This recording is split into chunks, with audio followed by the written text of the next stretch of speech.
Hello, আসসালামু আলাইকুম। আমি আফ্রিদ ইসলাম, উইন্টার ইমিগ্রেশন থেকে। আপনাদের সকলের মাঝে একটি ভ্রান্ত ধারণা আছে যে যারা কানাডা, অস্ট্রেলিয়া, ইউকে এবং ইউরোপের বিভিন্ন কান্ট্রিতে ভিসা প্রসেস অনেক ব্যয়বহুল এবং সময় সাপেক্ষ।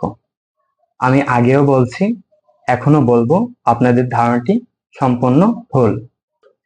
ইউএস এর অ্যাপ্লিকেশন ফিস $185 এবং কানাডাও সেম $185 কানাডিয়ান ডলার, যা বাংলাদেশি টাকা 20 থেকে 23,000 টাকার আশেপাশে হয়ে থাকে।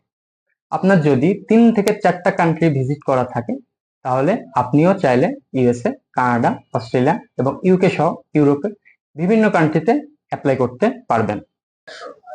একটি কথা অবশ্যই মনে রাখবেন, আপনি ভিসা পাবেন আপনার যোগ্যতায়, আপনার প্রোফাইলের ভিত্তিতে। অতএব আপনার মূল্যবান সময় এবং টাকা নষ্ট না করে আমাদের মাধ্যমে আপনি আপনার ভিসা প্রসেস করাতে পারবেন। আমাদের দক্ষ টিম আপনাকে A to Z গাইড করবে।